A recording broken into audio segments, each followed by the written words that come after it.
I över 70 år har människan riskerat allt för att nå världens tak. Steg för steg, andetag för andetag, trotsar de syrebrist, iskalla vindar och kroppens gränser. Varje meter är en kamp och varje beslut kan vara avgörande. För vissa är viljan att nå toppen starkare än rädslan för att misslyckas. Det här är Mount Everest.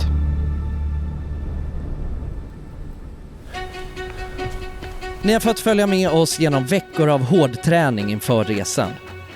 Utforskat Kathmandus kaotiska gator och vidare med helikopter till världens farligaste flygplats, Lukla. Vi befinner oss just nu i staden Namche Bazaar, 3 dagar in i den 11 dagar långa vandringen. Helt ovetande om vilka utmaningar vi står inför. För det är nu de verkliga prövningarna börjar. Vi har nu nått höjder där kroppen börjar känna av syrebristen och där höjdsjukan kan slå till när som helst. Och för varje dag så ska vi bara gå högre och högre. Målet är att möta upp Jonas, sova över i baslägret och sedan lämna över kameran till Jonas som förhoppningsvis tar den hela vägen upp till toppen av världen.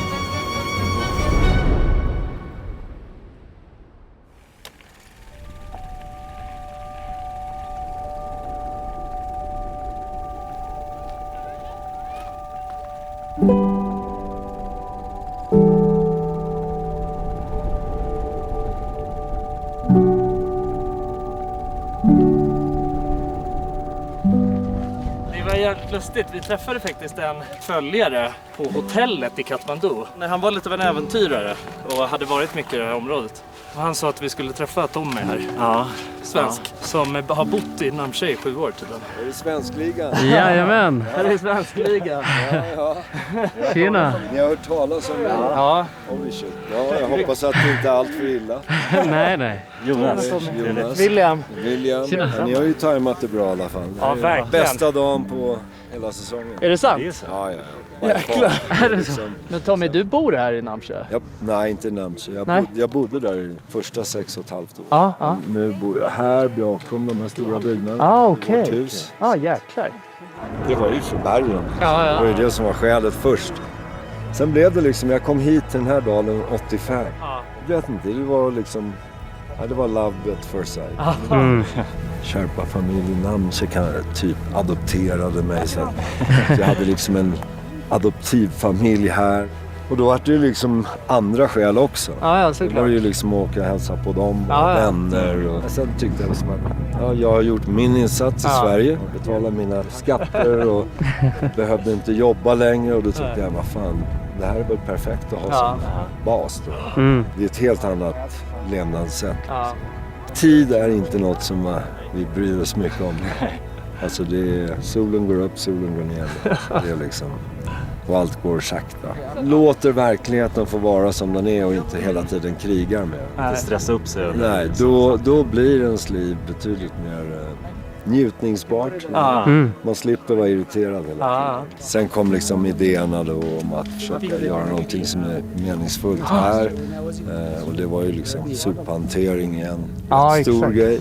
Vi hade varit involverade i en expedition tidigare och ställde upp på Everest. Och så började vi snacka lite grann, jag och några vänner här, och prata med liksom organisationen som försöker hålla rent. Och här är vi nu 9 år senare. Här står det liksom ett besökscenter och vi använder ju konstnärer och designers för att visa att vi kan ta sopor och göra någonting värdefullt av. Och vi hoppas då att det ska kunna pusha liksom locals att ta hand om sopor. Influera med lite svenskt återvinnings... Ja, alltså, det är inte kanske så mycket svenskt egentligen. Det är väl mer bara common sense. Det här stället ska inte ha liksom soptippar överallt. Nej, verkligen. Så vi kallar ju då de här säckarna. Ja, exakt. Carry me back. Folk kan plocka upp dem i Namche, polischeckpointen. Vi ser förbättringar varje säsong nu. Mer och mer av de där soporna går ut och de går till Kathmandu. Där har vi vårt eget recycling place och upcycling place. Så 2,5 år, över 30 ton har tagits ut och blivit återvunnet. Fantastiskt. Och det har växt varje säsong. Så det är väl det som gör att jag med sannolikhet inte kommer Nej. att flytta någon annanstans. Du blir kvar här. Ja, det här blir sista stationen på resan. Definitivt. Fan, Tommy, han var riktigt inspirerande. Alltså. Ja, men en otrolig människa. Ja. Han ville ju nästan flytta hit. Faktiskt, verkligen. Alltså, det lät ju underbart så han beskrev det. Men det känns skönt att veta att man har många år på sig. Vad sa han, att han var 55 när han tog beslutet att flytta hit? Han var väldigt inspirerande. Jag tror det hade varit underbart och hade egentligen velat ta en bärs med Tommy. Alltså. Tror du inte det hade varit bra?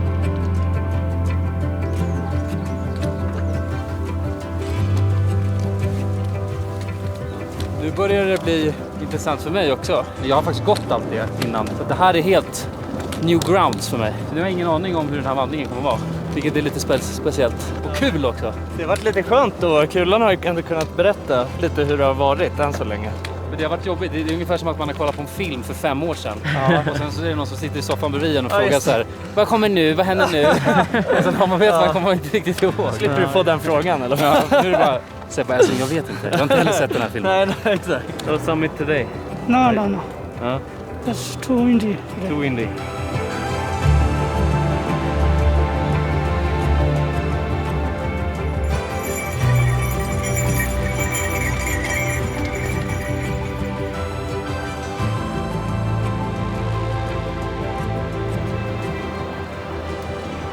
När man vandrar så här, det blir ju väldigt mycket att man går och kollar ner i marken. Det är ju ganska gropig terräng, men så fort man kollar upp, man får inte glömma att kolla upp.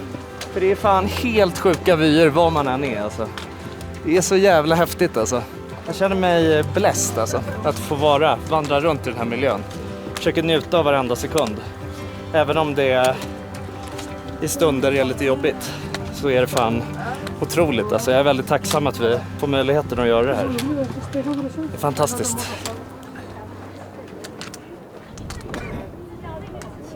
Det är här vi ska bo. Det är här vi ska bo. Det tar vi filmar. Resampiriri. Nesampiriri. Irasampiriri. Irasampiri. Urerasamki. Oredasamke. Raramavanjang. Taradasamke. Resampiriri. Resampiriri. Yeah, when we did Everest Base Camp, and we sing this after. Yeah, victory song. Yeah. Som vanligt är det en underbar dalbat. Det blir bara bättre och bättre. Så man börjar vänja sig med smakerna och anpassa sig. Allting börjar anpassa sig efter dallen. Längs vandringen så har dalbaten typ blivit bättre och bättre för varje ställe. Vi har hört att det skulle vara lite tvärtom. Det är sjukt gott alltså. Jag tror aldrig jag kommer tröttna på dalbat. Jag älskar fan smakerna alltså.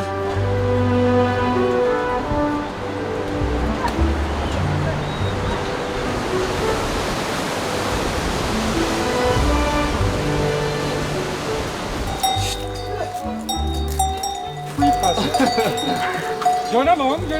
Move along, sir. Keep going.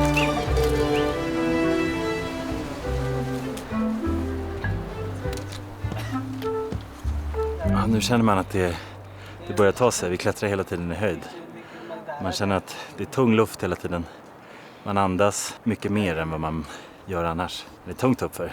Vi är snart där dock. Så det ska vi fira med lite Chicago. Jag spelar Chicago varje kväll. Det är lite vår ritual. Lite. Varje kväll. Ja, det är det som är sjukt. Ja, det är faktiskt det är helt sjukt. Pontus har vunnit alla 3 matcher. Än så länge Chicago-kungen. Ja, det är sjukt faktiskt. Han har också en annorlunda playstyle. Han spelar dåligt och har tur. Ja, men han sitter Nej, det är inte tur. Det är kontrollerat kaos. Ja, det är det. Jag skulle vilja se vad som händer inuti Pontus hjärna och förstå. för det är svårt att förstå det utifrån. Det är för hög IQ-nivå för oss. Alldeles för höga plays. Vi fattar inte. Nej. Kan blicka ut över liksom rutten som vi har vandrat idag. Nu inser man fan jävlar vad vi har vandrat långt idag. Namche där vi började, runt kröken på det här stora berget här. Och så har vi dykt ner i en dal. Så vi gick ju skitlångt ner. Och sen nu är det bara att klättra upp. Idag så ska vi för första gången sova på 4000. Det tycker jag känns jävligt spännande. Alltså. Nu är det ju, alltså för mig, jag slår ju en personbästa varje steg jag tar i elevation game. Men Det kan hända väldigt mycket. Det är ju de 7 symptomen som potentiellt kan ställa till det. 7 symptoms.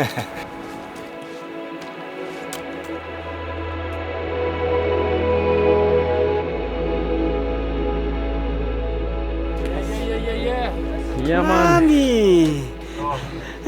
Good job, man. Let's go, my man. Let's go, brother. My man. Den här sista delen var ganska intens, för då var det bara upp.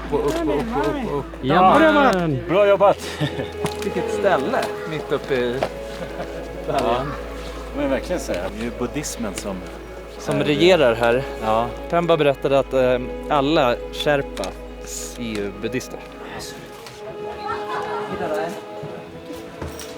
Okej, nu ska vi alltså mäta våran syremättnad i blodet och även puls. Eller det visar lite på hur man mår här uppe bland höjden. Ska vi se här. 74. Jävlar. Du är superstats. Bergsget. Bergsget, ja. Jag tror aldrig jag har haft så här bra. Det är i stort sett det man har annars också. Det är det här ni vill försöka följa efter. Jag ser bara en 4. 94% syremättnad, 76 i puls, vilket också är dunder. Ja.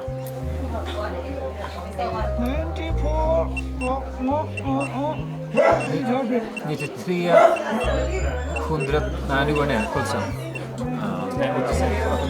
Det är väldigt brief att göra det här sist, för det ökar ju pulsen. 97. 97? Det är bra. Jävlar, det var ju... It was like you, right? Almost.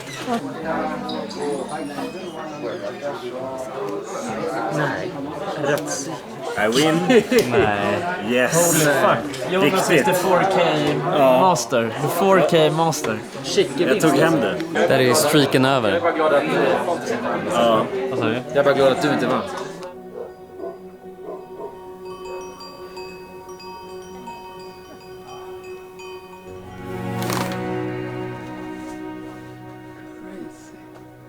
Hur sover man på 3800 meters höjd då?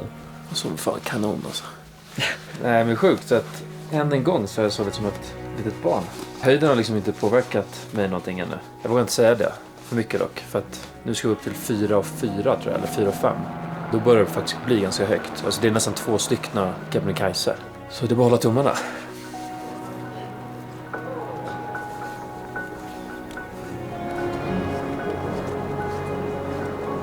Wow. Här är ju rasat som fan. Jävlar. Har det varit någon landslide här? Is it common that it landslides like this? To protect the... Last year. Last year? Yeah, with heavy rainfall. Yeah, heavy rain. So it's ever changing. När man håller på att vandra så här, då kan det vara gött att ha en liten snäcka i örat.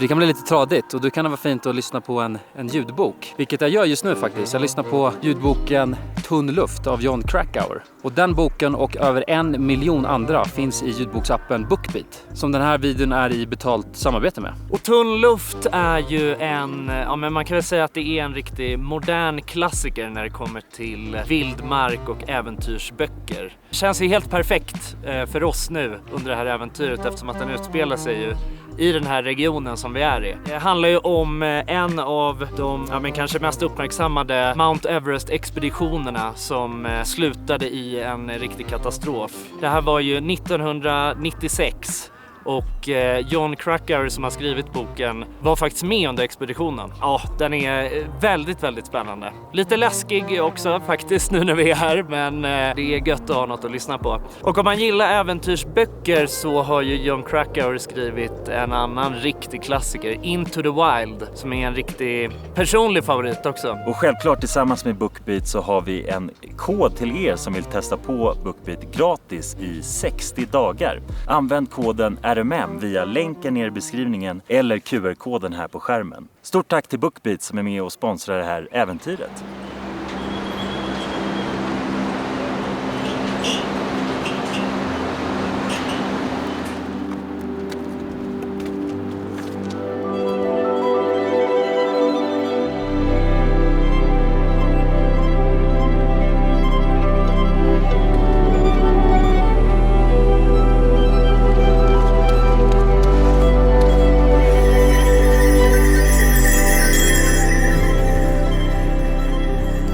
Vi skulle bli väldigt glada om ni gillade, kommenterade och kanske prenumererar på kanalen. Så att vi kan se vad ni tycker om det vi gör. Det hjälper väldigt mycket. Alltså, ju mer kommentarer, likes och prenumerationer man har, desto mer blir man rekommenderad i YouTube-flödet. Man videorna är ganska ansträngande att göra och kostar ganska mycket, så det hade hjälpt väldigt mycket. Ja. Hur många prenumeranter har vi nu? Nu har vi... I talande stund är det väl 712 000 ungefär. Hade vi kunnat nått 800 det här året, det är en häftig siffra. Alltså. Det hade varit mäktigt. Ja, så tycker ni om det vi gör, prenumerera jättegärna och lämna en like. Det är jäkligt härligt nu. Nu går vi liksom på en led där vi ser Mount Everest framför oss hela tiden. Så att nu för första gången så känner man verkligen av att varje steg tar oss närmare berget. Jäkla härlig känsla alltså. Det här är sjuk mountain tech ju. Ja, alltså den här, det är både old school och new school mountain tech. Alltså de kokar sitt vatten genom att ha det typ i en parabol som reflekterar då solen upp mot. Jävlar vad sjukt. Jo, det var lite varmt. Ja, sjukt. Ja, mycket mountain tech. Man märker nu att alltså delvis, ni hörde precis hostande har börjat komma ganska mycket. Man hör när vi går nu att det är väldigt många som hostar. Så var det flera från alltså där vi bodde igår. Flera som inte har fortsatt på grund av höjden. Ja, så de kräktes under natten. Vi hörde folk som låg och kräktes. Så att nu börjar bli påtagligt att höjden faktiskt börjar påverka folk. Det var någon som mätte 75% i syremättnad igår tydligen. Och då fick den inte fortsätta. Man har ju också sett vissa personer som går ner till lägre höjd. Som inte har sett särskilt krya ut. Det var en tjej som red på någon häst och var helt kritvit i ansiktet, hennes läppar var helt vita. Den såg inte ut att må så bra. Man känner att man är på väldigt bra humör och sen ser man folk som bara är helt smoked som är på väg åt andra hållet. Det är lite jobbigt för moralen. Jonas. Jag känner att det här har varit den tuffaste dagen för mig. Det är det att jag är ranglig i kistan också. Så att det blir liksom ett extra lager. Jag tror att när jag går så måste jag spänna rumpan för att det inte ska läcka ut något. Jag känner att det är också höjden. Jag vet inte om det är höjden eller maten. Men det känns väldigt tufft just nu.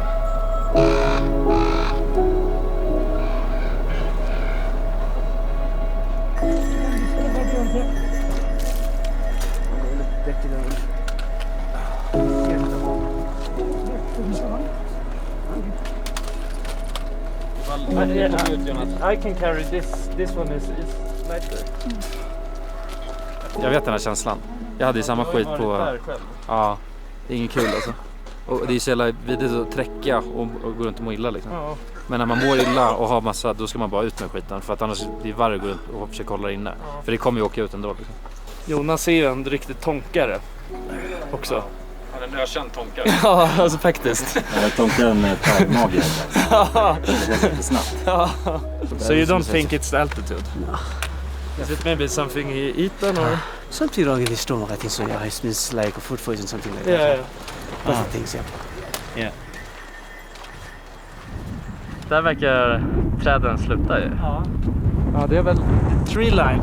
De vill inte vara med på festen längre. Nej, det är så här lite över 4000 meter så då drar de sig ur. Ja, då pallar de inte med. Vi är starkare än träden alltså. Vi behöver också mycket hjälp. Ja, jag har en massa grejer. Ja, vi har med oss dalbat och allt möjligt. Buffar och pinnar och kassaglajer och skydd och... Det är coolt, det är ett nytt, we entered a new zone.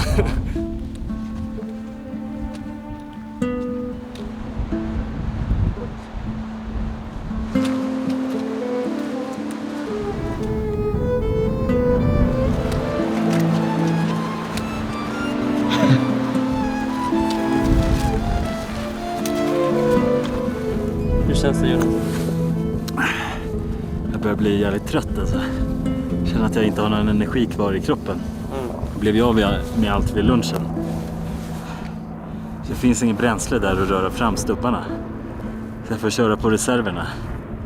Och det tar emot, varje steg blir liksom en stor insats känns det som. Men nu är vi nära. Ja, det är nära. Ja. Det jag känner att jag vill göra när jag kommer dit är bara gå och lägga mig faktiskt.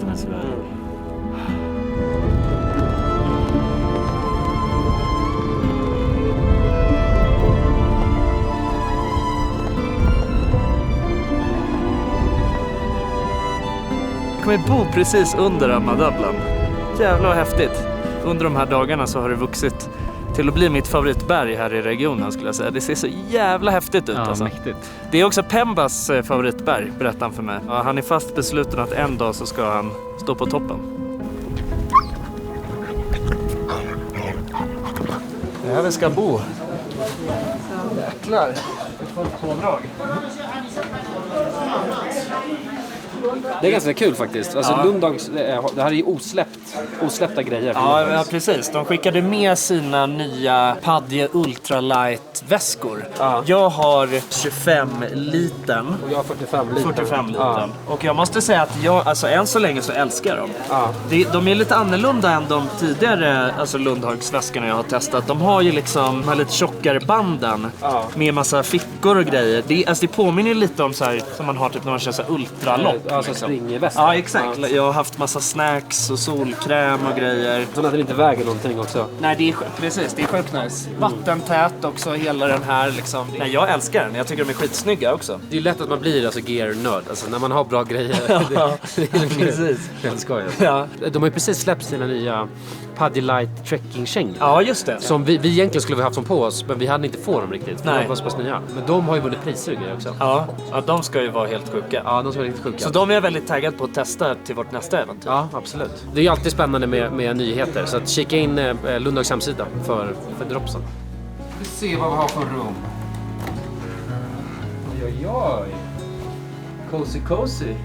Ja, jävlar. Det här är mysigt ju. Ja. Jävlar. Lät som metall. Ja, det här var de hårdaste sängarna vi ska testa sen faktiskt. Det här var hårt alltså. Nu idag så börjar det faktiskt bli lite kyligare. Men de här rummen kan bli så jäkla kalla. Alltså om det är kallt ute. Men än så länge lite chill. Okej, nu är det dags för syretestet då på 4400 meters höjd. Se om det har förändrats ändå. Det börjar Pontus också. Alltså, ja, nu börjar jag äntligen. Men jag känner ändå att pulsen ökar direkt. Alltså. Det är typ det som avgör hur ens mindset kommer vara kommande dagar. Känn på mitt hjärta. Ja, det slår hårt. Jag hade 97 förra gången. Det är ju jävligt bra. Great. Du är ju opåverkad, du är en bergsjätt. Det är ändå, jag är stolt alltså. Jag är fan en bergsjätt. Ja, nu är det jag. Ska vi se här. Gud, vilka fina statistik. 95-80 puls. Fan. Känns som jag är en bergsjätt. Thank you. It's been a blessing knowing you, man. Yes. Känns som det här kan vara dåliga nyheter. Nej. Det tror jag. Det är jättebra. Det ser bra ut. Very good. I'm good. 94. Ja, men vad fan. Kul med lite statistik. Okej, but you need to... Fortfarande lite problem med magen. Så att jag äter pole-tempo. Så att det inte flyger ut här bland den här lodgen. Det är lite läskigt.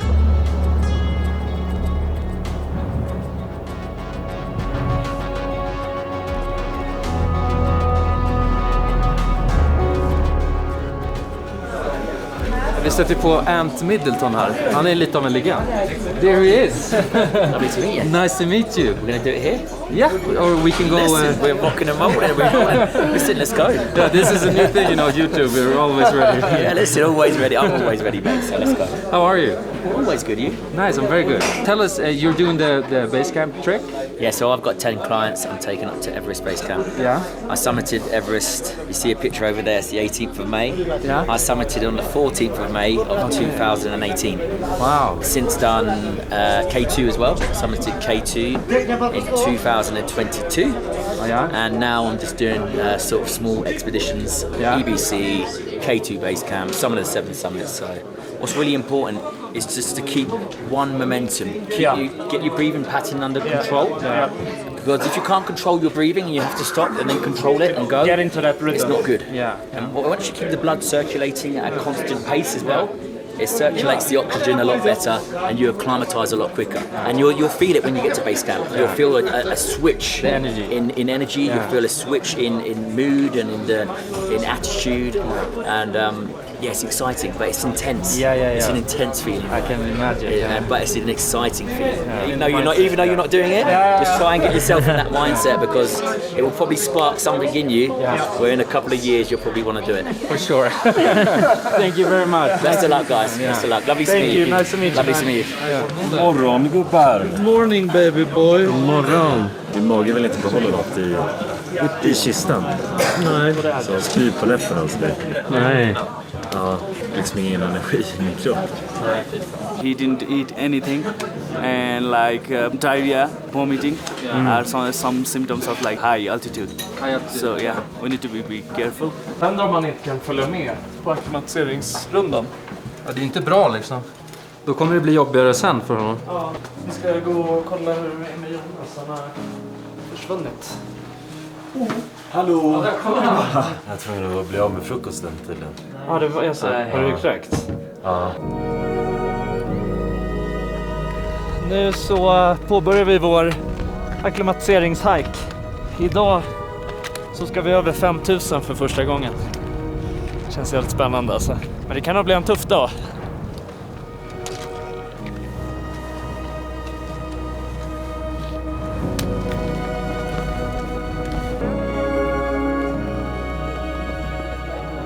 Blue one, this means sky. The white one, water. The red color means fire. The green colors means like forest environmental. And the yellow means earth. Yeah, that's what this means.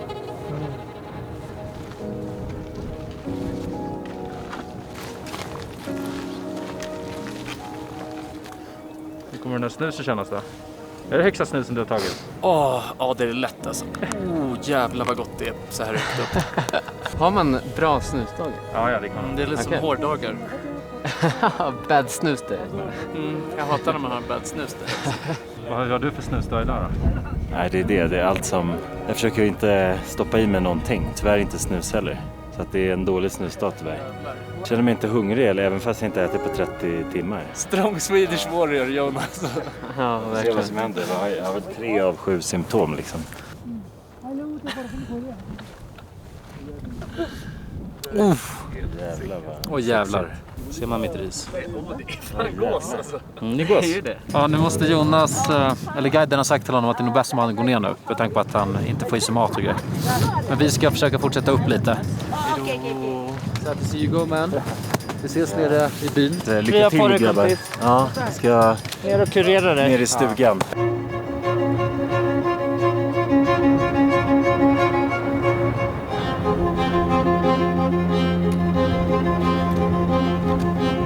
Vädret ändras lite nu. Tydligen så kommer det börja blåsa ganska mycket. Tanken var att vi skulle upp till 5,1. Ser inte ut att hända. För att då kommer det vara väldigt, väldigt vindigt sen när vi ska tillbaka. Men vi ska i alla fall försöka. För att alltså Mont Blanc är ju 4800 någonting. Tanken är väl att vi ska försöka gå 1 meter över det. Då har vi bestigit Europas högsta berg. Ja. Det är ganska sjukt tänker jag. Så jävla dumt dock. För de säger till oss att vi bör egentligen vända nu.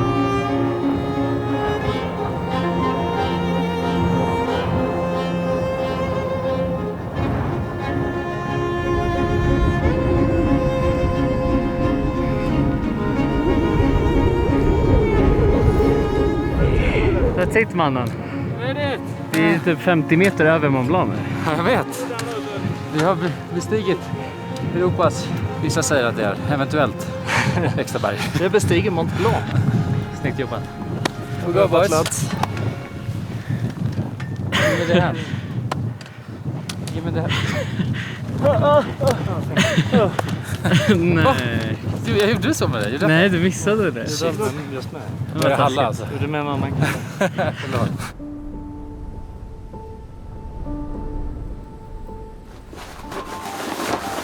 morgon ladies. God morgon. Hur mår vi? Det är bra. Hur själv? Ja, men det är bättre med mig. Ja. Men Jonsson han har inte mått så bra i natt. Inte? Nej, både spya och diarré. Nej. Så han har legat hela natten och bara fått ut grejer ur sin kropp liksom. Shit. En annan man har fallit alltså. Ja. Nej. We take a long rest here. Later, after launch we need to go up. Yeah, just take it slow. Yeah, just take a slowly. No problem. Hej. Hur är det? Helvetesnatt. Helvetesnatt. Ja. Vad Hell fan. night. Vad så jobbigt alltså. Ja. Ja, fuck. Så jävla knas alltså. Fucking kallt också. Så jävla kallt. Bara... Ja, mitt i natten. Ja, exakt. Måste bara gå upp i kylen. There is a medical also, hospital also. Ja.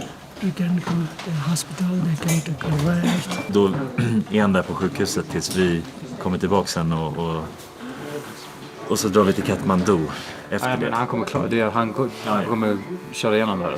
Ja, men precis. Men i värsta fall.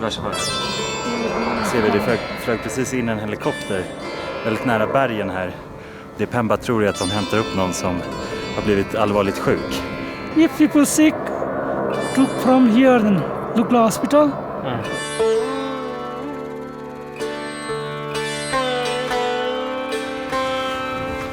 Jag känner mig helt utblåst. Ingen energi.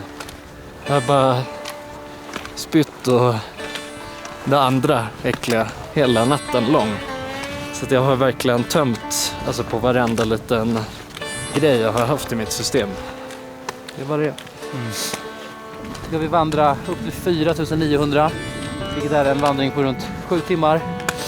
Vi ska alltså upp 500 höjdmeter. Så det blir en ganska lång dag. Jag går bara mest och tänker på, för än så länge är det bara jag och Pontus som har klarat oss här. Ja. Från den stora spyan. Man blir mer och mer hypokondriker. Jag vet, varenda liten känning man har. Jag trodde jag skulle spy igår, för det kändes som jag var på en segelbåt. Alltså. Jag har ändå tagit er igenom hälften och klarat det. Ja, vi har gjort det här i 6 dagar. Det känns som jag har hållit på i en månad. Alltså. Ja. Fan. Nej, den har ingen lag. Nej, så är det. Även i bergen. Och på 4500 meters höjd. Så nu sa han det att fuck. I have to do what I have to do.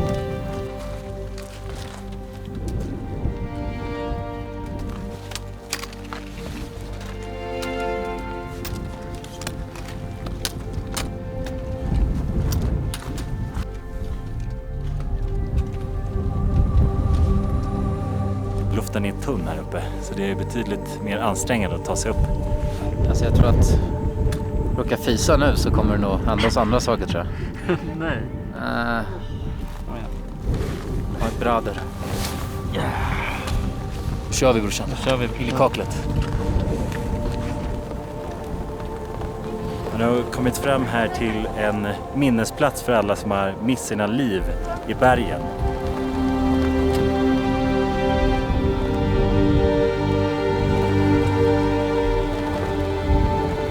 Då såg jag någon som verkligen berörde mig mest på hela resan också. En väldigt, väldigt gammal man som hade tagit sig dit och stod vid en sån här skylt med hans son då. För han hade liksom gjort den här vandringen för att hans son hade dött på Mount Everest.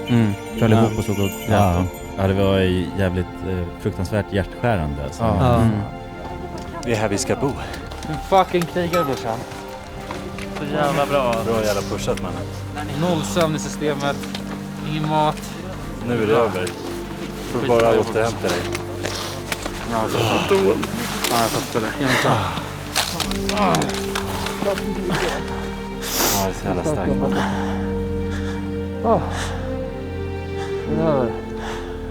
Det är övervann.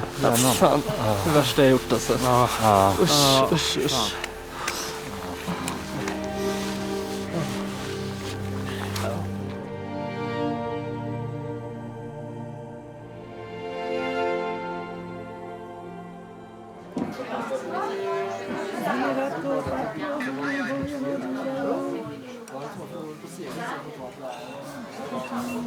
Ja, det ser bra ut ju.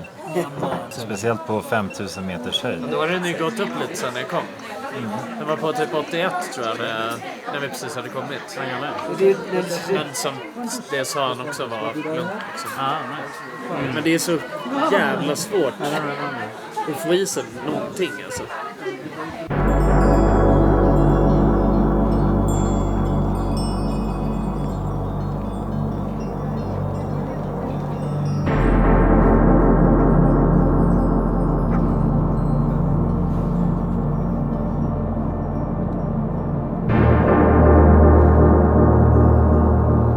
ner ens egen moral när man kollade runt sig och folk var i så jävla dåligt skick. Ja, det blev ju värre och värre också på nätterna när man låg och sov och hörde andra som spydde i sina rum. Ja. Att det hela tiden, det var som att de tog efter varandra. Så en kanske började spy och sen när den hade spytt färdigt då var det nästa persons tur. Så att man sov i läten av att folk spydde. Ja, de här sista nätterna var ju faktiskt helt sjukt. God morgon. God morgon. Det är fan kallt alltså. Ja. Jag har svårt att andas i natt. Ja, idag mår jag ju jävla mycket bättre kan jag säga. Min klocka säger att jag har haft ganska dålig sleep score. Jag har typ inte haft någon så här djupsömn, men jag har sovit i jävligt många timmar så att jag känner mig 1000 gånger fräschare än vad jag gjorde igår. Idag tror jag att det kommer bli en jävligt mycket bättre dag faktiskt. Jag tror att det igår var nog den värsta dagen jag någonsin haft alltså. Det var så jävla mörkt alltså. Jag var i ett så djupt hål. Jag bajsade på mig lite också under... Det var inte så kul. Jag kände mig som en liten äcklig bebis alltså.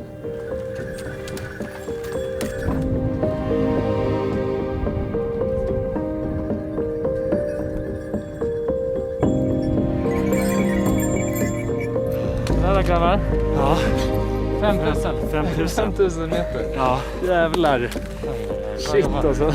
Vi har gått så jävla många dagar. Det är helt sjukt. Under dagen. Det är helt jävla galet. På den här höjden känns ju kroppen betydligt mycket tyngre. Du sa ju det att du trodde att någon har lagt en tegelsten i din packning. Ja. Jag frågade, vem fan har lagt en tegelsten i packningen? Ja.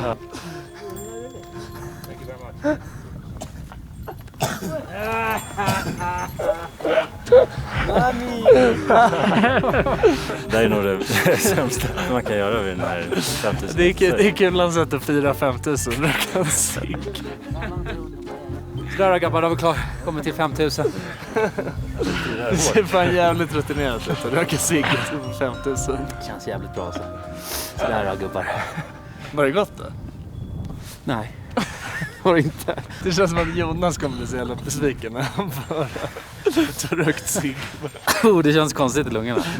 Nej, jag ska inte gjort det där för ni, men... Vad jävlar. Jappar, där har vi basecamp. Det är sant? Ja, man ser det, skymtar det där. Åh jävlar ja! Man ser tälten där. Åh jävlar. De orangea tälten. Nu, det är fan inte långt bort. Nej, alltså. nu är det nära. Jävlar, det är ändå det stora målet. Ja. Det är... Fan, det var vi se det. Dit vi ska. Första gången på hela här resan. Det är helt sick faktiskt. Det är jävla coolt. Ja, nu stöter vi på första snön. Det är viktigt att klappa första snön. Hej snön, hur mår du? From Lobuche will reach here, Gorakse, lunchtime. With your guide, now you have to climb Kalapathur after lunch. You can try it. Vi ska upp till 5 och 6, det kommer bli det högsta vi går till. Ja, och på 5 och 5 så började jag hallucinera lite. När det var killing. Det kändes som jag så flög lite.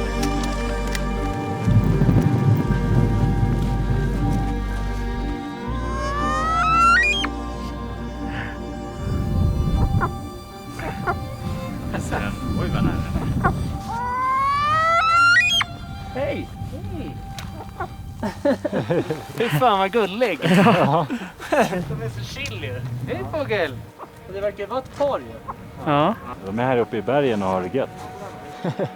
Det har varit ett språng. Åh jävlar vilket språng den har. Söta.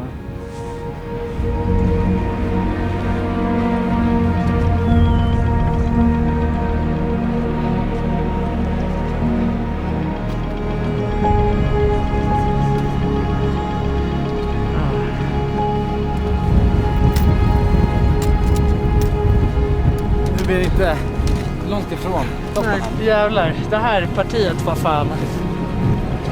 Det var tufft med benen alltså. Ja, och vinden börjar bli ordentlig alltså. Vi pushar sista biten då. Ja, nu pushar vi toppen grabbar. Fan vad det blåser här uppe alltså. Det är knappt att man blir puttad av vinden.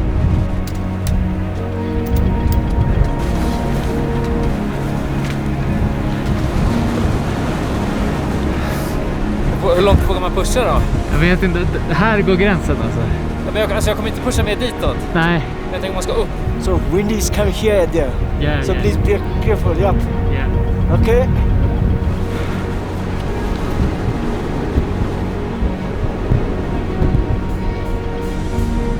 Riskera ingenting bara.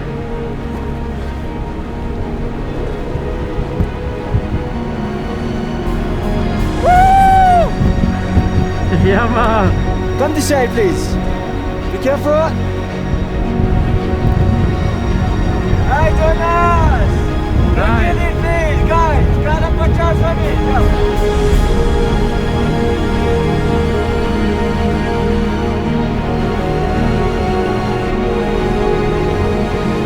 Där har vi skönheten. Ja, toppen av världen.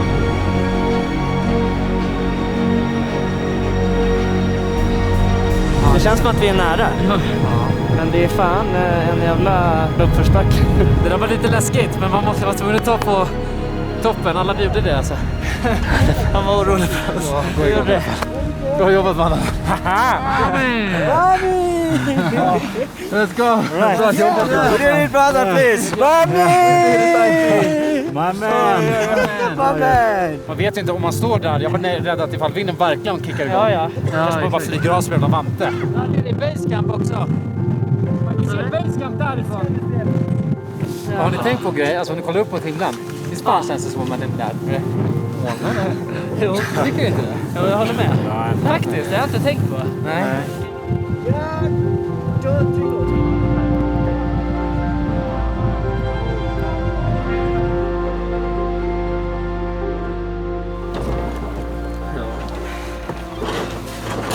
Det här inne vi ska vara. Det här vi ska bo. Alla på en rad. Ja. Det var ett radarpar. Det ser faktiskt trevligt ut. Minus 23 natt. Gorbachev. Vad tycker du om det? Ja, det är svårt då måste man ju sova i full mundering också. Får jag sova i dig ikväll, Jonas? Ja, jag tror att jag måste göra det.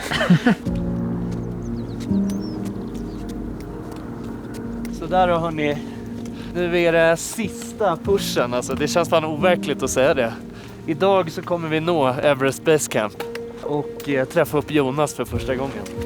Det känns så jävla sjukt. Alltså, det är så... Vad fan, det här, jag tror det är det dag 9 det här, Pontus? Ja. Det är helt sjukt. Fan alltså. Alltså det har varit rejäla toppar, men det har också varit fan några av de tuffaste dalarna i mitt liv. We're going to reach base camp today, IT. Yes. Oh my god. Just a nu köttar vi. Sista biten.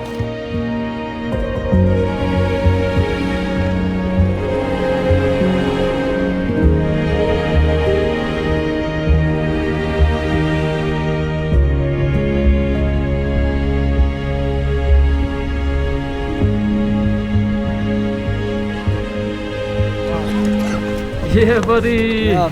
Jag gjorde det. Ja, Åh jävlar vad skönt. Bra jobbat gubbar. Bra jobbat. Bra jobb. Äntligen. Vanna. Efter nästan 1,5 vecka av att bara vandra och ta sig framåt så är vi äntligen här. Jag känner det i benen. Det är inte mycket kvar i stubbarna alltså. Shit, alltså. Det skulle bli häftigt att gå runt här och kolla runt lite. Men det är stort ja. Alltså vi har precis kommit bara till början av det. Vi ska ju spendera en natt här också så vi hinner ju utforska det mesta av det. Ja, verkligen.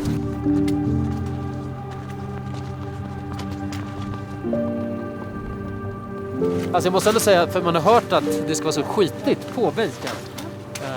Jag läser massa kommentarer om det, att det ska ligga skräp och grejer överallt. Men jag tycker fan inte det stämmer, än så länge i alla fall. Jag tycker man har hört att det ska vara så jävla mycket skräp längs hela den här trailen. Det har det fan inte varit. Det har varit oss. Det har typ varit renare än vad det brukar vara när man går på en trail i Sverige liksom. Men det här är Jonas ställe, eller? Ja. We're gonna meet, do you know Jonas? No. Jonas, he's climbing. He's climbing, yeah. So we're gonna meet him. Today he has gone to the Cranber Point to do some practice. Ah, okay. This is cozy. Yeah. Det var ju varmt och skönt. Ja.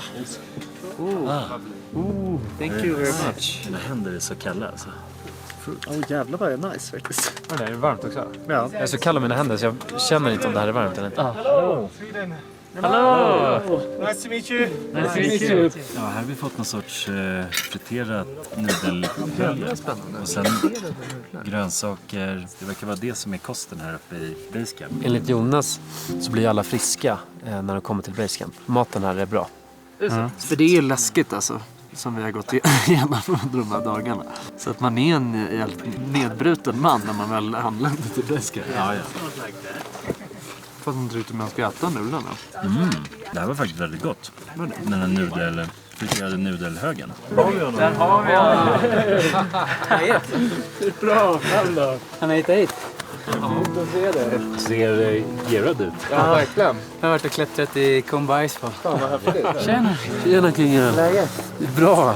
Läget med dig? Ja, fan, ni har fått bästa bordet också. Ja. Gått upp den här rutten som man går mot Camp 1. Ja. Tror jag 5 SPCC points så vi gick upp till 2,5 så någonstans till 5600. Okej. Jag är lite sliten det men. Ja. Du känns jävla fräsch alltså. Är det så? Ja, inte duschat på 3 veckor.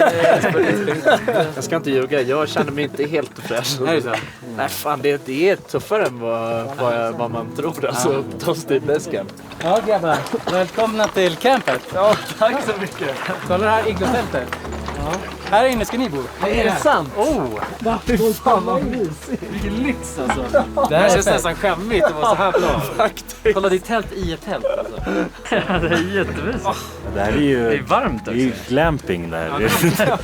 Det hade varit mer nice om det var helt rått och bara någon sån lutning så här liksom. Jag lägger in lite extra så här pluxiga. Fan vad mysigt alltså. Alltså ni kommer få höra sen på kvällen också. Alltså det rasar ju överallt runt omkring en hela tiden. Jag har gått upp på Pumori, berget som ligger mitt emot här. Lite som akklimatiseringstur. Och den dagen när jag vilade, då var det ett skitstort ras där. Wow. Där hade man strukit med. Fan vad läskigt alltså. Ja. Känns som att jag har bott här ett år typ. Fast det var en vecka. Vissa av de här campsen, de är helt alltså, liksom, det här tältet som ni har, de har ett sånt för liksom, biovisningar. De har liksom, ett sånt där man har så här, barista och bar. Och, jag tänkte precis fråga, vad fan är vårt biotält? Vi kan inte somna utan lite bio. Så här bor jag. Det här boxtältet där. Så jag har en egen liten sjö här utanför. Det blir väl något bad. De tror inte på isbad här. This is my expedition guide. Yeah, Chiring is the best one. Today we did Kumba Icefall. Looked good, yeah? Yes. Jag behöver bekräftelse. Very good walk. This is a strong guy, Jonas. Very strong, yeah. Very strong, nice. På här då, ska ni få se. Yes. Här bor jag. Så här är lite förtält med lite utrustning och packning. Och här, this is where the magic happens. Ja, jättemysigt. Ja. Det är den där stora sovsäcken som vi såg Just det. hemma hos dig förut. Jäklar. Minus 73 grader. Det är galet. Du har lite mattor och grejer. Ja, exakt. Har du inrett själv, Jonas? Snyggt inrett. Ja, nej, det har jag inte. Här är min kissflaska. Exakt, vilken av de här som man inte dricker? Ja, den gula. Men ni kan få lukta nu. Man vill inte gå ut på natten här och ställa sig... Nej, går jag och lägger mig sjukt tidigt. Mellan 8 och 9. Och sen ligger jag här till 6 på morgonen. Ja. Annars är det mest det där mattältet. Ni är inte riktigt klara från maggrejer, men ni har inte åkt på någon hosta eller något sånt? Jag har lyckats åka på hostan. En rolig grej är ju att min expeditionsguide Chiring då, han kan inte uttala F. Den här klassiska hostan som alla får kallas ju för Kumbo cough. Men då sa han sagt till mig, after we do the rotation in the camp 1, 2, 3, you will get the Kumbo cock. Everyone will get the Kumbo cock. Där vill man hålla sig om. Här hade vi vår puja-ceremoni. Och det är, då kommer en lama, en präst från, nere från Lukla. Och så lägger man fram all utrustning, hjälmar, allting. Sitter man här och lyssnar på när laman ber om beskydd från berget. Och det är både utrustningen, jag och Chiring är välsignande. Så det känns jävligt bra. Och alltså det är väldigt viktigt för Sherpas, det här är liksom själva ceremonin. This is where they cook all the food. Namaste. Det We make bread, pizza, everything. Oh, really? Yeah. Wow. Här ser ni Kumbo Iceball. Åh jävlar. Enormt ju. Men vadå? Går man igenom hela den där racken då? Alltså... Idag var vi långt upp förbi den där klykan. Förbi klykan? Ja. Okej. Det är ett fruset isfall på något sätt. Så att det är väldigt ojämnt och väldigt brant på sina ställen. Det är krevasser, sådana här djupa, breda glaciärsprickor. Just det. Det här gör man ganska tidigt på morgonen. För att sen när det börjar bli soligt och varmt, då blir det farligare här. Så det här är redan ganska farligt att börja med. Ja, exakt. Ja. I år har det varit ännu mer rörelse än vad de är van med. Det smälter liksom i snabbare takt. En helt annan verklighet här när man står vid isen också. Mäktigt va? Det är väldigt mäktigt. Men också läskigt. Ja. När man blickar över det så här. Det känns så robust men ändå så skört på något sätt liksom. Det är så jävla sjukt alltså. Fan vad det inte har sett ut så här någon annan dag när vi har varit ute på den här vandringen. Alltså nu känner man ju verkligen att så här, det här är... Här ska man klättra upp för världens högsta berg. Ja. Nu ska vi se. Mullrar lite åska. Det är första gången jag hör åskan här. Det är sant? Mm. Jävlar. Jävlar. Ja, det känns otroligt att faktiskt äntligen få komma fram och vara här i Basecamp. Jag tror jag kände mig mer sliten än vad jag hade tänkt att göra. Speciellt Island Peak var liksom tuffare än vad jag trodde. Jag tycker att jag har förberett mig så jäkla mycket. Och då har jag liksom börjat ifrågasätta mig själv lite grann. Jag hade liksom hjärtklappning i 9 timmar tror jag. Och då gick vi ändå långsamt. 3 timmar in, var jag inte ens halvvägs, så började jag höra liksom röster ut att du kommer inte klara det här och det är lika bra att vända om. Men så fortsatte jag pusha på, och vilket var jäkligt skönt att komma upp till toppen liksom, och känna att tar man ett steg i taget så är det inte så farligt ändå. Just nu så har jag en bra mental dag, så det känns, jag känner mig ganska redo för berget faktiskt. Mm.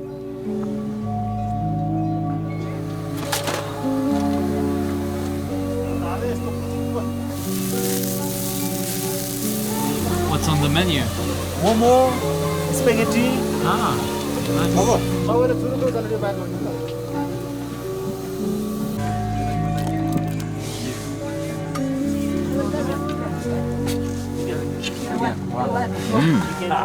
Jäklar bra mat här uppe.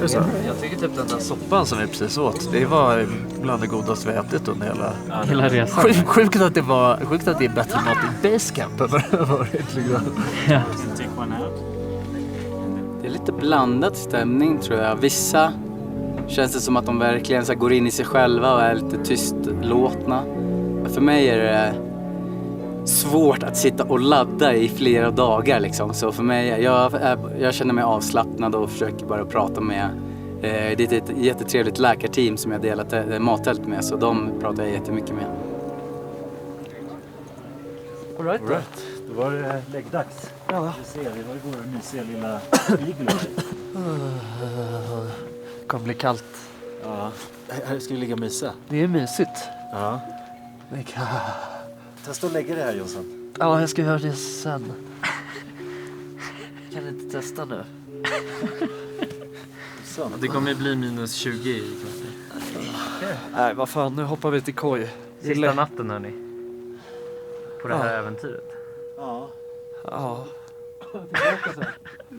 Som du lever i misär. Ja. Var det så? Jag vet inte vem jag är längre. Han är redan förpuppat sig. Nej, det blir en sån återkomst. Wow.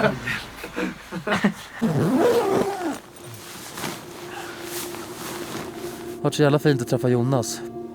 Och bara så jävla galet vilket äventyr han står inför nu alltså. Det är sjukt. Så vi säger väl godnatt.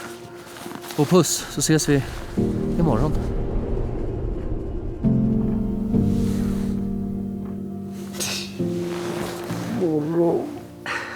Jag känner mig helt svullen. Ja, då har vi sovit en natt i Basecamp. Ja, mäktigt. Ja, det var fan jävligt mäktigt alltså. Sjukt nog så jag tror att det här är min bästa sömn jag har haft på... Ja, alltså jag har inte sovit så här bra de senaste 3 nätter. Allt är bra i basecamp. Ja, faktiskt. Maten är bra, sömnen är bra. Alla brorsar. Du ser ut som en slangerman. Slangerman? Mm. Ja, det är som ett S. Du är som en sjöjungfru. Thank you. Okej då Jonas. Ja. Fan vad fint att ni kom på besök. Ja, det var så mysigt. Tusen tack för att en riktig stämningshöjare. Ja, jag tar först. Kom in här. Riktigt kul att se dig. Ja. Stort lycka till nu Jonas på det stora äventyret. Ja, tackar. Så ses vi hemma i Sverige igen. Ja. Ja men jäklar, då får vi ha en liten reunion. Ja, verkligen. Dricka några öl kanske. Gärna. Ja, så där grabbar, då avslutas vårat äventyr. Ja. Och Jonas börjar, Ja. kan man väl säga. Ja, verkligen. Det är så jävla sjukt alltså. Jävla sjukt. Det ska bli väldigt häftigt att se hur det går för honom. Från och med nu i videon så är det ju Jonas äventyr som sätter igång. Ja, Jonas tar över. Ja. Det här har ju varit ett äventyr som jag har haft 110% fokus på i ett år. Jag har sett fram emot med både förväntan och glädje. Tränat stenhårt och avstått massor med grejer bara för att inte bli sjuk eller kunna träna hårt. Men sen 2 veckor innan så blev min pappa plötsligt sjuk. Allvarligt sjuk och det visade sig att han har en cancer som är obotlig och att han kommer dö inom en kort tid. Men läkarna vet inte om det är 1 dag eller 2 veckor eller 3 månader, men kort tid kvar. Då helt plötsligt så tappade jag allt fokus och det var liksom de 2 sista veckorna jag hade planerat att jag hade en hel del förberedelser och saker att göra och finputsa träningsgrejer. Men sen så blev det att jag bara satt på hospice vid pappas sida. Men han har alltid varit en man som har följt sina drömmar och jag har vägt och så ska jag sitta med honom hans sista tid eller ska jag åka hit. Och då har jag ändå landat i att det känns mest rätt att åka på det här äventyret.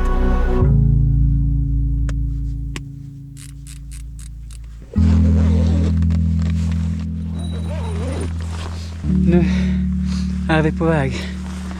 Ska vi lämna basecamp. Egentligen läggdags nu, men vi ska dygna. Klockan är 9 och vi ska gå hela natten och morgonen till camp 2. Känns lite pirrigt. Och vi började med en liten ceremoni som Shiring höll i för att be om beskydd från berget. Det kändes verkligen som äntligen. Efter cirka 4 veckor i basecamp var det våran tur att gå upp.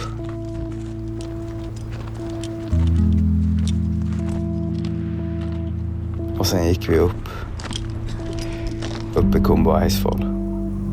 Den här gången skulle vi gå hela vägen från basecamp till camp 2. Så det vi gjorde på 2 dagar i rotationen skulle vi nu göra på 1 dag. Och det var 2 jobbiga dagar. I Khumbu Icefall så var det svårt att känna igen sig. Isfallet hade rört sig så mycket och glaciärsprickorna hade vuxit. Där det hade varit 1 steg förut var det nu 3 stycken ihopbundna stegar för att man skulle kunna ta sig över. Och det var jobbigt.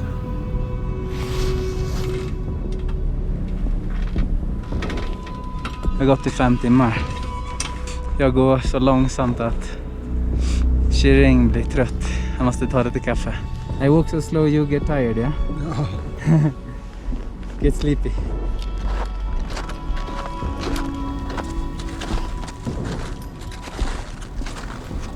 Nu passerar vi camp 1. Här har jag precis börjat få soluppgång här borta. Här är nog de mäktigaste bergen och mest fantastiska utsikten jag har sett. Också det mest jobbiga jag har gjort. Gå från basecamp till camp 2. Men kolla här.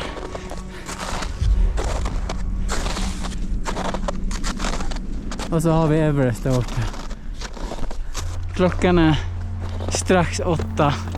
Vilket innebär att vi har nästan gått i 11 timmar.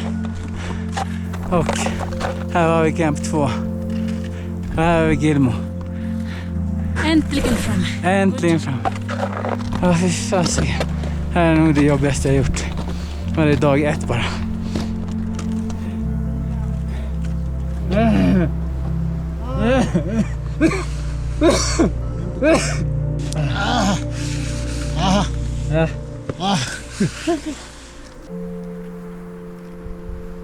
Jag är svettig och blöt. Det blir kall snart om jag inte byter om. Imorgon ska vi gå upp där borta. Ser man camp 3. Så nu har jag sovit några timmar. Inte helt utvilad, måste jag säga. Men. Nu sitter jag här i det gemensamma tältet. Det är bara jag här. Här finns det lite snacks. Pringles. Jävla lyx. Jag dricker mycket svart te med socker. Det är inte lätt att äta maten. Så man försöker hitta lösningar. Trycka i sig kalorier. Det skulle komma 2 andra klättrare också, men en tror de har vänt på grund av sjukdom och den andra är 72 år. Så han är väldigt långsam, men nu börjar de komma mot vidare så att de har gått i 12 timmar längre än oss. Och vi gick i drygt 10 timmar, så det är liksom snart 22 timmar. Snart har de gått ett dygn. Ja, jag hoppas att de mår bra och att allt går som det ska. Så imorgon bitti ska vi bege oss upp till camp 3.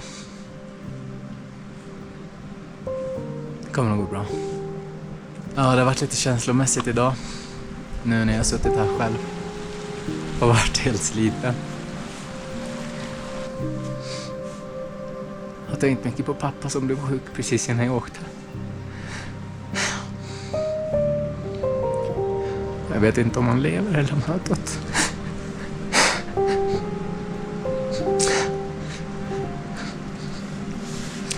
Jag hoppas verkligen att när jag kommer ner från berget och hem igen att jag får träffa han igen.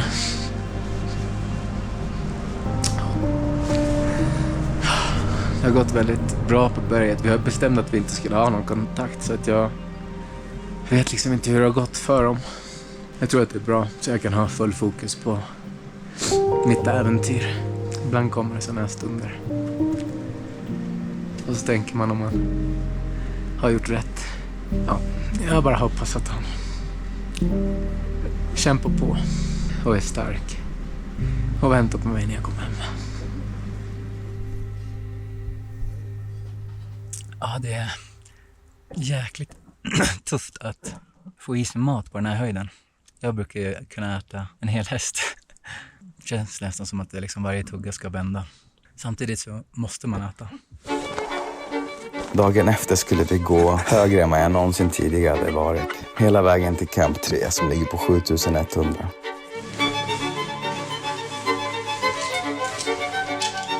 Lämnar jag camp 2.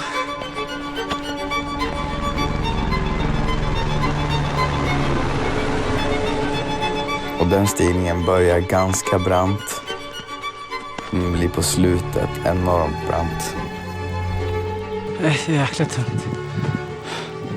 Jag försöker gå långsamt för att hålla ner pulsen. Det känns som att vi har gått och gått. Men inte kommer någon vart. Och jag hade dåligt med energi så det tog ett bra tag för oss att komma fram. Jätteskönt.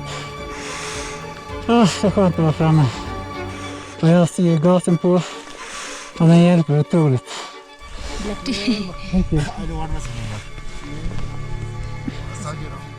Och väl framme var jag helt slut.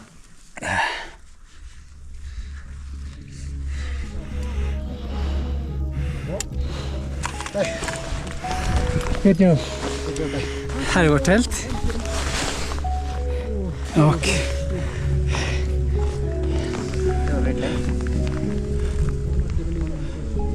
jag kan inte riktigt njuta. För jag mår lite illa. Så fort jag tänker på mat så känns det som att jag ska kräkas. Men det var fantastiskt utsikt. Där har vi Pomori.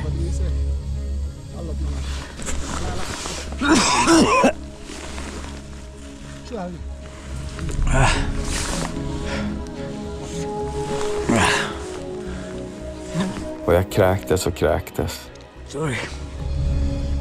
Hela kvällen. Och Shering sa att om jag inte äter någonting så kommer vi inte klara toppen. Jag behöver energi.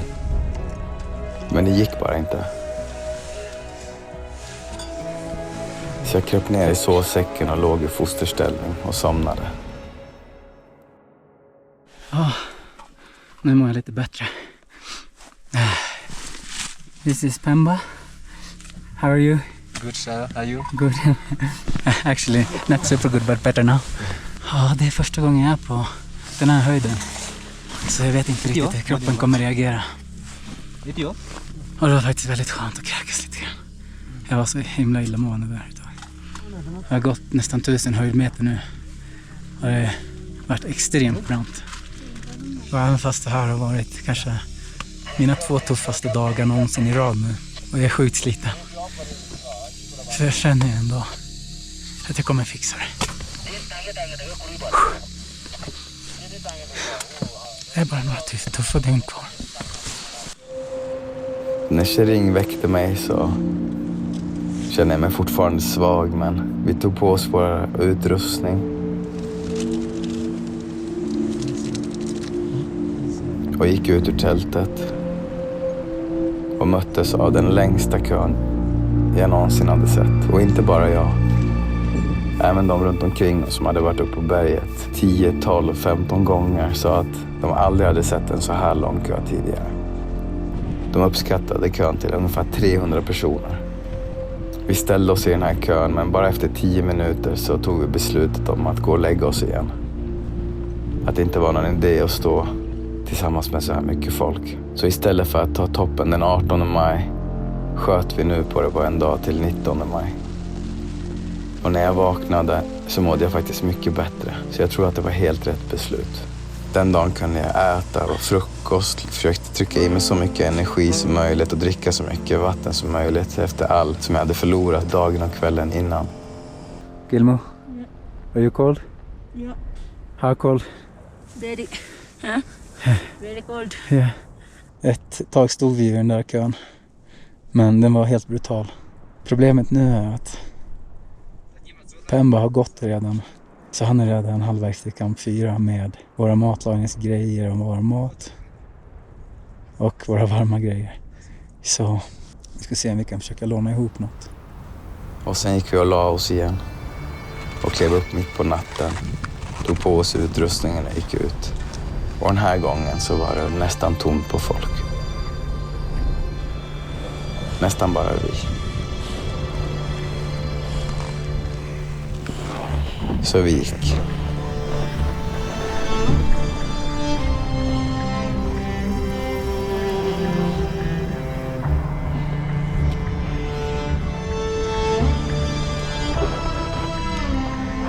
Och mellan kamp 3 och kamp 4, som är 7100 och upp mot 8000, så såg vi de 2 första kropparna.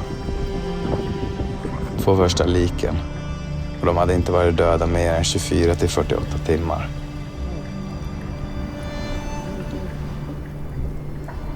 Så man förstår att det här berget, det är ingen lek. Jag var väl framme i kamp 4 efter en lång dag från kamp 3 med tuff brandklättring. Så hade vi 4 till 5 timmars vila innan vi skulle börja gå mot toppen.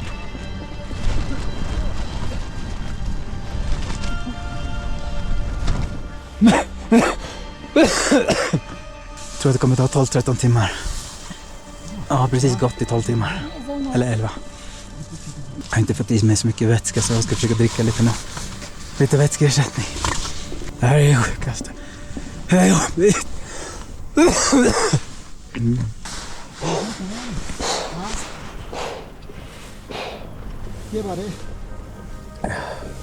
Från kamp 4 upp till toppen så beräknade Shering att det skulle ta oss mellan 10 och 12 timmar beroende på hur mycket folk det var.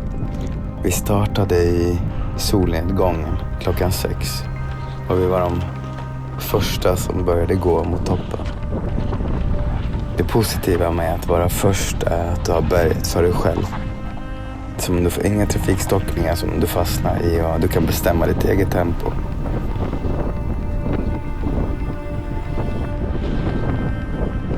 Det negativa skulle visa sig vara att det på många ställen hade kommit mycket ny snö.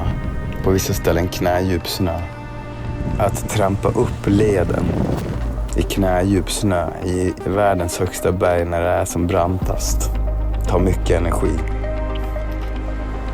Och redan efter 9 timmars vandring så sa Shirin att nu är det bara 20 minuter kvar till toppen. Och jag blev paff. Jag hade räknat med att det skulle vara kanske 3 timmar kvar.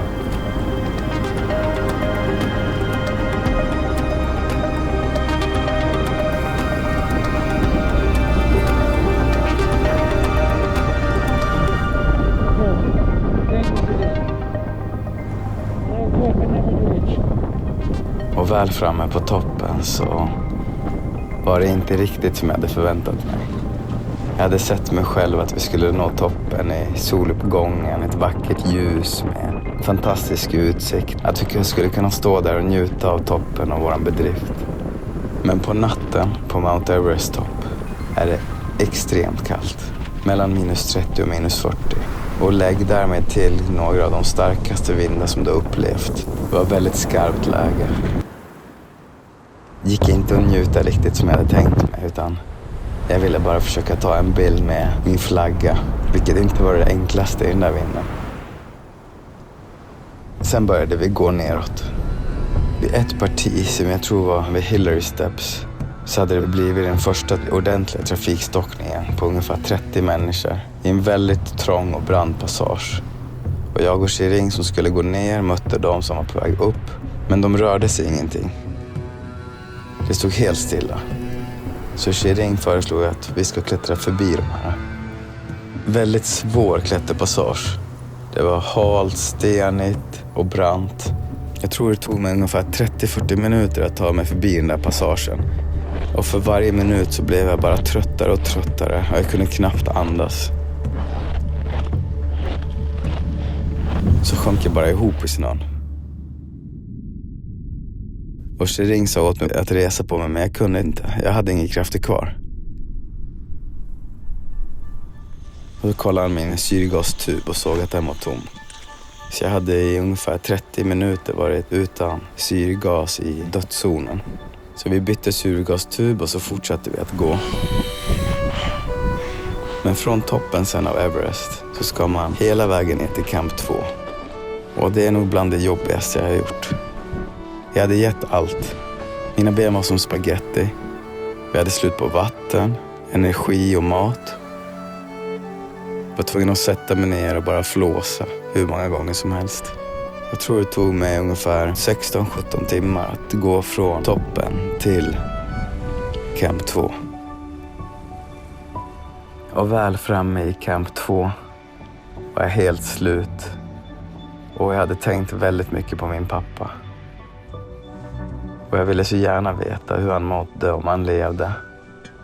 Så jag tog min satellittelefon och smsade min syster och frågade hur pappa mådde. Och jag ville att hon skulle hälsa honom att jag älskade honom och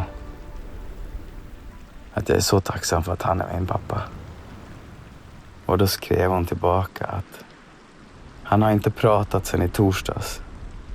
Han har blivit mycket sämre. Men han gör ljud ibland. När vi säger blinka om du hör, så blinkar han. Jag hälsade att du älskar honom och att du är så tacksam för att han är din pappa. Då gjorde han ett ljud. Jag tror han försöker säga att han älskar dig och att han är stolt över dig. Och så kom en tår från hans öga. Det var fint att höra. Samtidigt väldigt ledsamt eftersom han hade blivit så mycket sämre. Och nästa dag gick vi från Camp 2 ner till Base Camp. Good job, Dai.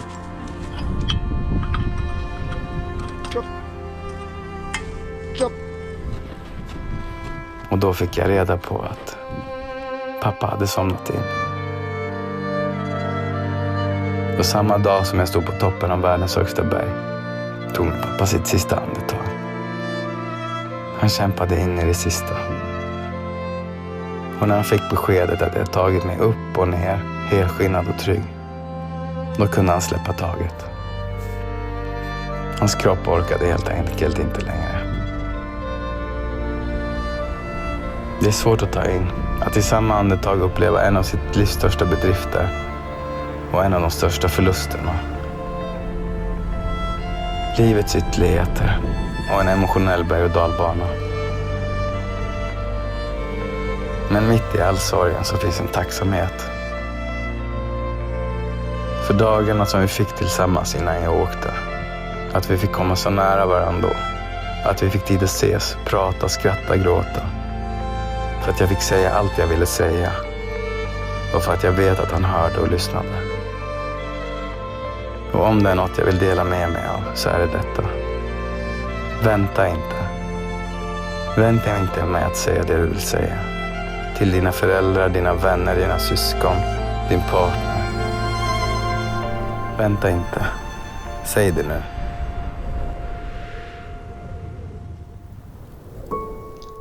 Hej Jonas. Nu i alla fall har du skärpt till mig för att prata lite med dig. Jag har lovat och jag kämpar för att bli kvar tills du kommer. Men det är inte alltid blir som man har velat. Vi får se. Du, Anna, alla runt omkring mig.